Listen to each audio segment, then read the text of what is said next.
Baik, Assalamualaikum warahmatullahi wabarakatuh.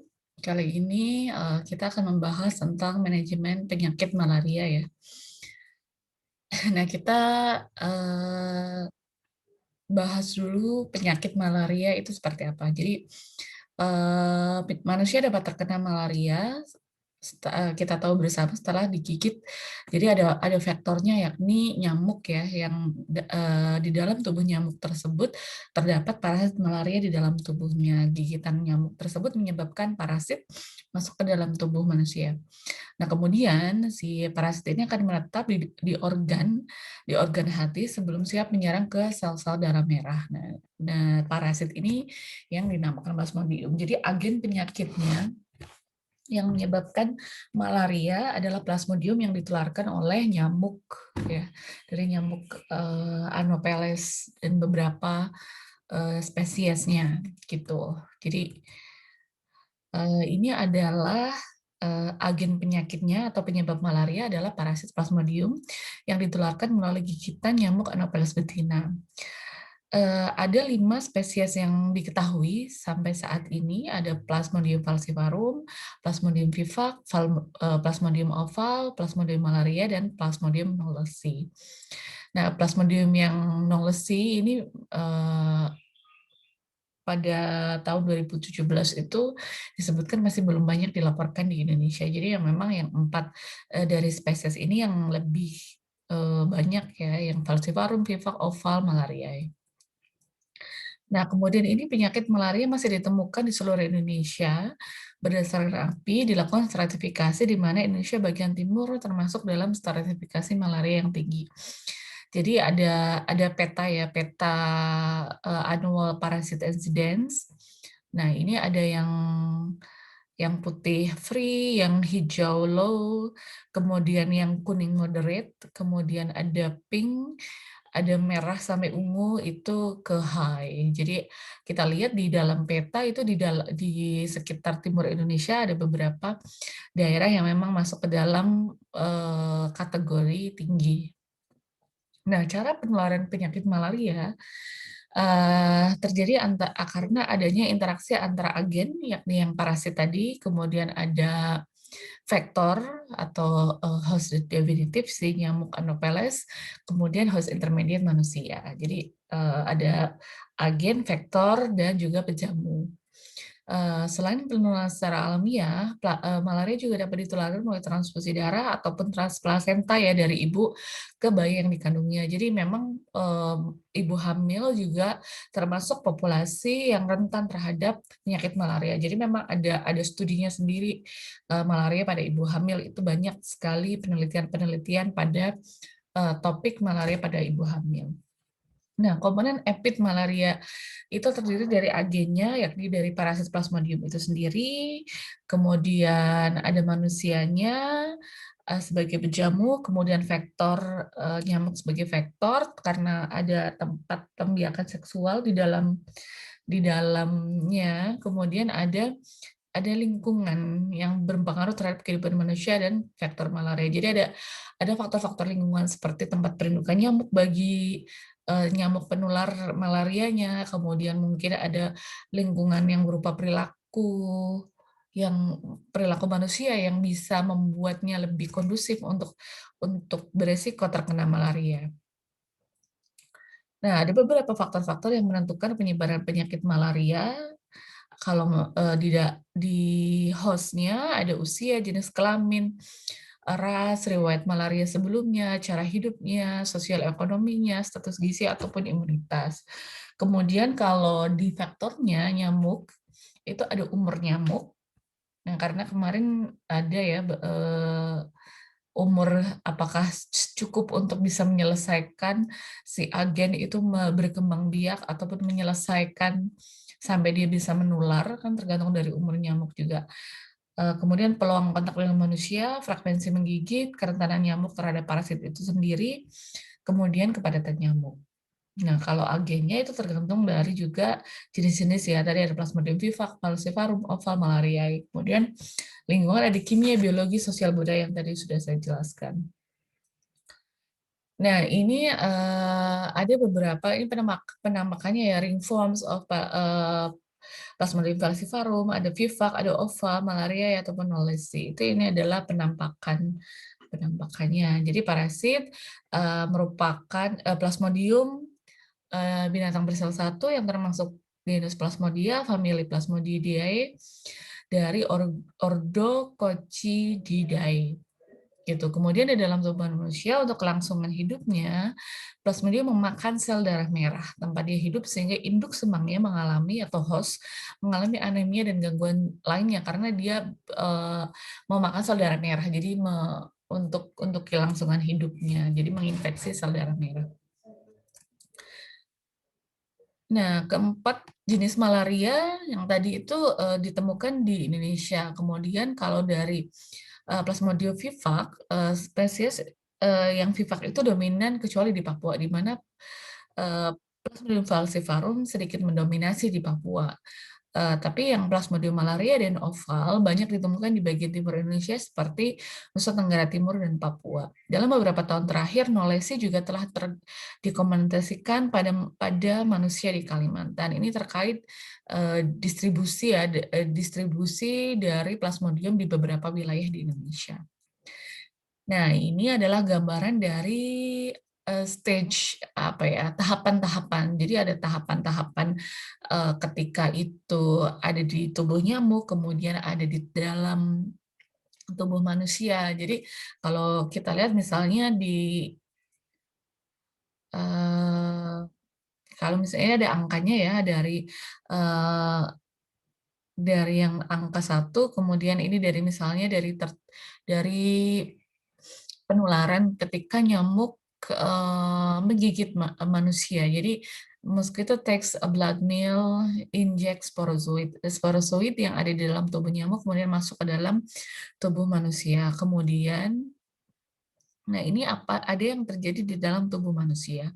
Di dalam tubuh manusia ini yang terjadi di sini ada angka 2 misalnya pada human liver stage. Jadi langkah di organ hati di mana dia menginfeksi sel-sel di liver, kemudian dia berubah menjadi scission, kemudian rupture atau dia pecah.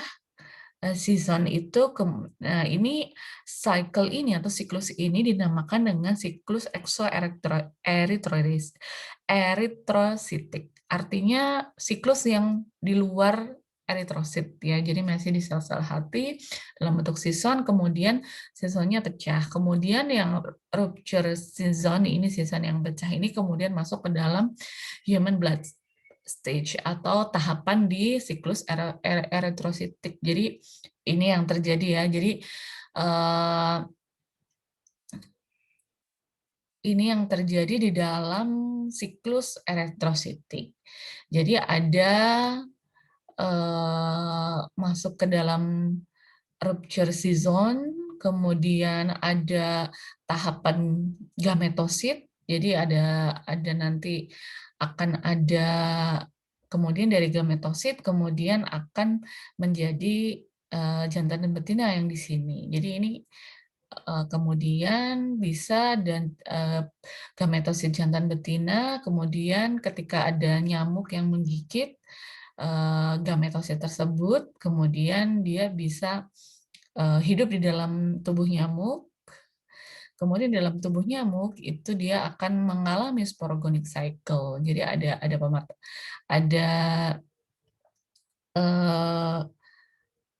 nomor 8 ya, mosquito takes a blood meal, mengambil atau menggigit manusia, kemudian di dalam tubuh nyamuk ini adalah yang terjadi ada beberapa perubahan, misalnya mikrogamet menjadi makrogamet, kemudian menjadi ookinet, kemudian menjadi oosit, kemudian oositnya rupture atau pecah, kemudian akan mengeluarkan sporozoid. Nah, sporozoid ini yang akan ditularkan ke orang lain lagi, dan ini yang dinamakan sporogonic cycle.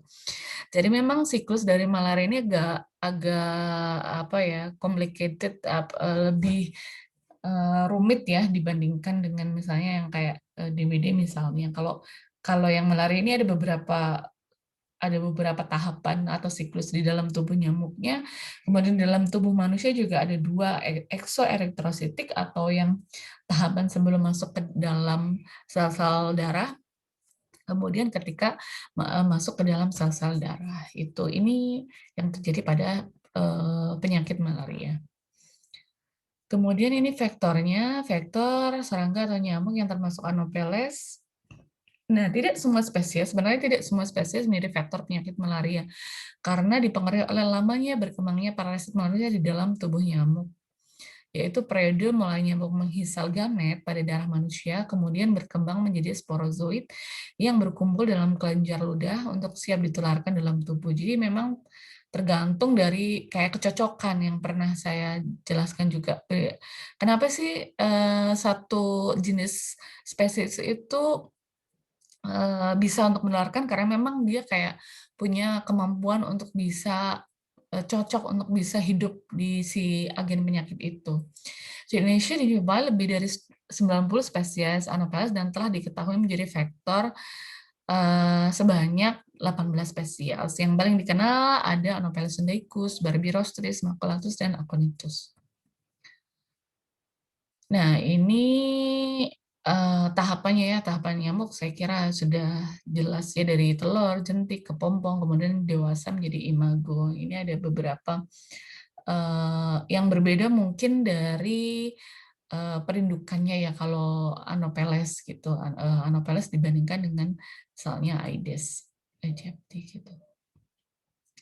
Kemudian strategi program eliminasi malaria misalnya bisa dilakukan dengan melakukan diagnostik ya, karena memang supaya lebih cepat diketahui misalnya diagnosis malaria. Semua kasus malaria dikonfirmasi dengan mikroskop ataupun tes diagnostik cepat atau rapid diagnostic tes.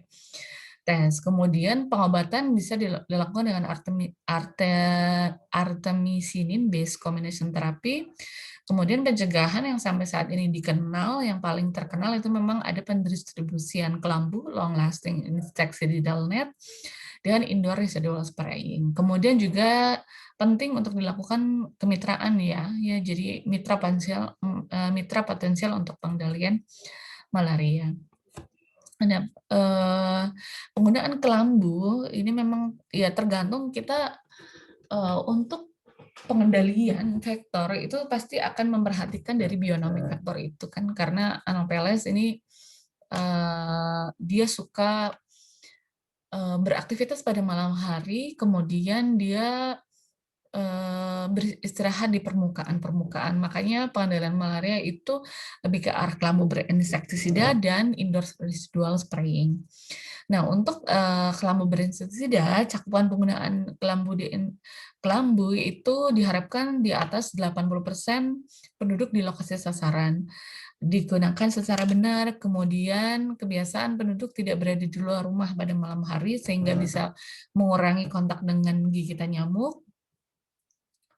Perilaku faktor setempat menggigit atau mencari darah di dalam rumah, kemudian menggunakan kelambu berinsektisida yang berkualitas, efektivitasnya bisa lama ya, minimal 3 tahun, tapi tergantung dari produk. Misalnya kalau sudah dicelup, bertahan berapa lama, harus dicelup lagi kapan gitu, biasanya seharusnya pada saat program dijelaskan. Bila menggunakan kelompok berintegrasi celup ulang, maka siklus pencelupannya ulang harus tepat waktu, misalnya setiap 6 bulan atau lebih. Kemudian penduduk juga mau merawat kelambu dengan benar ya, menjahit belah robek, mencuci, dan mengiringkan dengan cara yang benar. Jadi kadang sudah dibagi, misalnya pembagian kelambu berinsektisida, tapi nggak digunakan atau nggak digunakan secara benar dan lain-lain. Itu juga akan mempengaruhi keberhasilan program. Kemudian ada indoor residual spraying atau IRS. Tujuannya adalah mengurangi penularan penyakit malaria dengan menyemprotkan residu insektisida untuk membunuh nyamuk atau vektor malaria yang berada di dalam rumah penduduk.